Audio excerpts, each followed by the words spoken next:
नमस्कार, मैं रविंद्र कुमार मीना, सहायक आचार्य भूगोल। आप सभी का स्वागत है भूगोल की इस कक्षा में। इस कक्षा के अंतर्गत हम मानव भूगोल पढ़ रहे हैं और पिछले लास्ट वीडियो में हमने मानव भूगोल की प्रकृति, उद्देश्य और उसके विषय क्षेत्र की चर्चा की थी। आज हम मानव भूगोल के मूलभूत तथ्यों की चर्चा करेंगे। कि मूलभूत तथ्यों की हम चर्चा करें तो उससे पहले हम देखें कि मानव ने इस प्रकृति में विद्यमान प्रकृति के तत्वों के उपयोग के द्वारा अन्य सांस्कृतिक तत्वों को जन्म दिया है और इन सभी को मानव भूगोल के तथ्य कहते हैं। जिस प्रकार से उसने इन सबको ये नए जो सांस्कृतिक तत्व को जन्म दिया है, ये सभी क्या हैं? मानव भूगोल के मूल जो हैं तथ्य हैं। जैसे कि वो प्राचीन समय में भोजन संग्रह, शिकार, पशुपालन और कृषि करता था, लेकिन जब उसकी बौद्धिक और तकनीकी विकास हुआ तो उसने उसकी उच्च आवश्यकताओं ने जन्म ले लिया, जिसमें हम देखें शिक्षा, मनोरंजन, सरकार, धर्म, संस्कृति आदि का उद्भव हुआ है।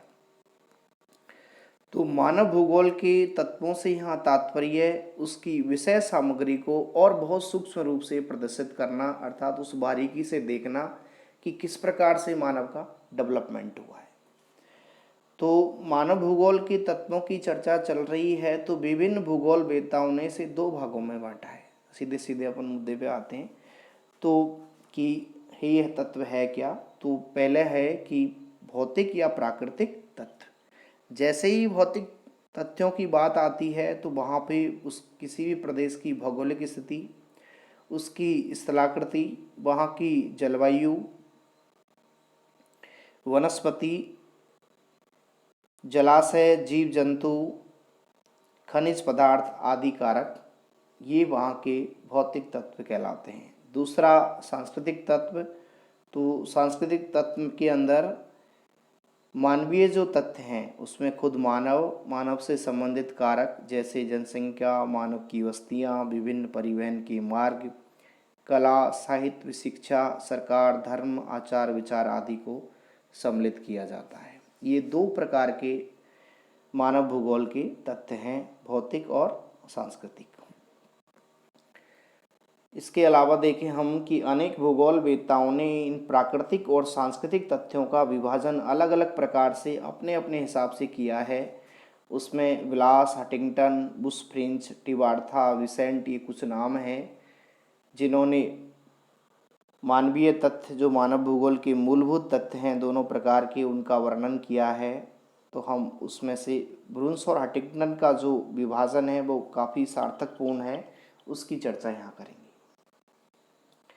जीन ब्रुन्स जो महोदय हैं उन्होंने मानव भूगोल के तथ्यों का विभाजन दो प्रकार से किया। एक तो किया एवोल्यूशन ऑफ सिविलाइजेशन, अर्थात सभ्यता के विकास के आधार पर। उन्होंने चार प्रकार किए कि प्रमुख आवश्यकताएं, भूमि का शोषण, सामाजिक भूगोल, राजनीतिक एवं ऐतिहासिक भूगोल।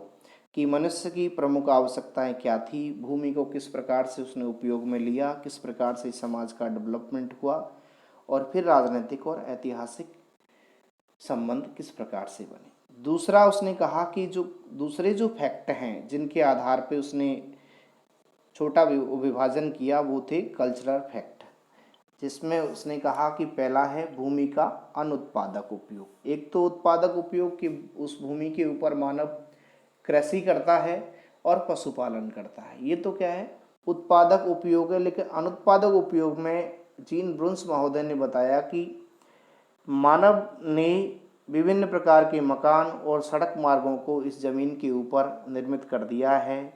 उसने वहाँ की जलवायु, आर्थिक स्थिति और वहाँ का जो पर्यावरण है उसको प्रभावित किया है, जिसके अंदर कच्ची और पक्की दोनों प्रकार की सड़कें हैं और दोनों ही प्रकार के मकान हैं। दूसरा उसने कहा कि पशु और वनस्पति जगत पर मानव की विजय। इसमें हम देखें कि इसके दो विभाग हैं, एक कृषि है, दूसरा पशुपालन है। कृषि का जो प्राचीन स्वरूप था वो था स्थानांतरणशील कृषि, लेकिन आधुनिक जो कृषि है वो मशीनी कृषि है और वो भी प्राचीन कृषि देखें तो हम पर्वतीय और पठारी भागों में की जाती थी, लेकिन वर्तमान में जो कृषि यंत्र हैं उनसे वो कहीं पर भी संभव है और गहन कृषि की जा रही है। इस प्रकार दूसरा इसका पहलू देखें कि मनुष्य ने अपनी आवश्यकता के अनुसार पशुओं को पाला, कि रेगिस्तान में उसने ऊँट को पाला, ध्रुवीय प्रदेश में उसने रेंडियर को पाला, कुत्ते को, कृषि क्षेत्रों में उसने भैंस और घास युक्त क्षेत्रों में भेड़ बकरी गाय आदि को पाला। तो ये वनस्पति जगत और जंतु जगत पर मानव की क्या है, विजय है। दूसरा ये तथ्य है। तीसरा है कि मनुष्य के विध्वंसात्मक कार्य अर्थात विनाशकारी कार्य।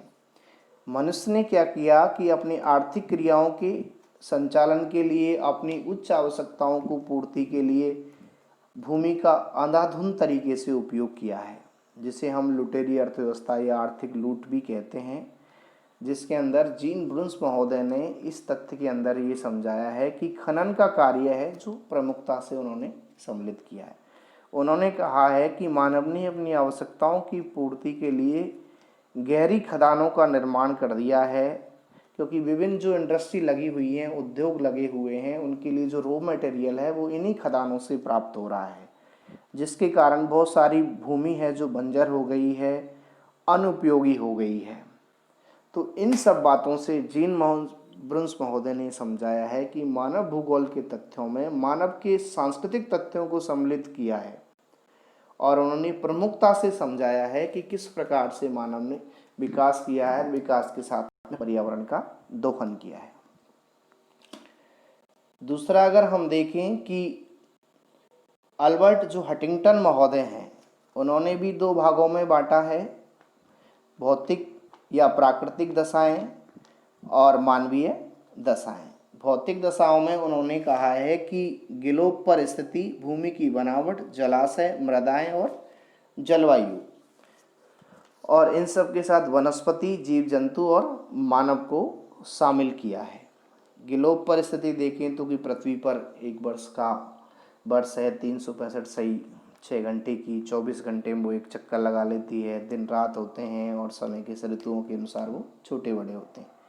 भूमि की बनावट हम देखें कि पृथ्वी पर महाद्वीप, महासागर, पर्वत पठार, मैदान, नदी, झीलों जैसे प्रकार की स्थलाकृतियाँ हैं और विभिन्न क्षेत्र में रहने वाले लोगों की विभिन्न प्रकार के रहन सहन, खान पान और वेशभूषा हैं। जलाशय में हम चर्चा करें कि पृथ्वी पर विभिन्न प्रकार के सागर, झील, नदियां हैं और वहाँ पे उसी प्रकार की इंडस्ट्री लगी हुई है या कृषि के कार्य किए जा रहे हैं। नंबर 4 अगर मृदाएं और खनिज देखें तो मिट्टी अगर उपजाऊ है, समतल है, तो वहाँ पे कृषि की जाती है, और अगर वहाँ पे खनिज हैं तो वो खनन का कार्य वहाँ पे किया जाता है। नेक्स्ट हम देखें कि जो वनस्पति है, जीव जंतु और मानव है, तो मानव की यहाँ पे कुछ आवश्यकताएं हैं कि भौतिक आवश्यकताएं। भौतिक आवश्यकताओं में देखें हम तो भोजन, वस्त्र, शरण, औजार, यातायात के साधन, आखेट, मत्स्य व्यवसाय, पशुचारण, कृषि, लकड़ी काटना, खनन कार्य, निर्माण उद्योग, व्यापार, स्वास्थ्य, सांस्कृतिक प्रेरणा, आमोद प्रमोद, सरकार, शिक्षा, विज्ञान, धर्म, कला, साहित्य, ये मनुष्य के क्या है, कुछ व्यवसाय हैं, कुछ कार्य कुशलता और कुछ उच्च आवश्यकताएं हैं। इनकी वजह से ही सभ्यता और संस्कृति का डेवलपमेंट हुआ है। ये हटिंगटन महोदय ने मानव भूगोल के मुख्य तथ्य हैं जो समझाए हैं इस चार्ट के द्वारा। ये कुछ मूलभूत तथ्य हैं मानव भूगोल के, जिनका अध्ययन करके हम इस विषय को और अच्छे से समझ सकते हैं कि किस प्रकार से प्राचीन समय से लेके अब तक मानव के व्यवसाय बदले हैं, उसकी आवश्यकताएं बदली हैं और समय के साथ में मानव का विकास हुआ है। Thank you.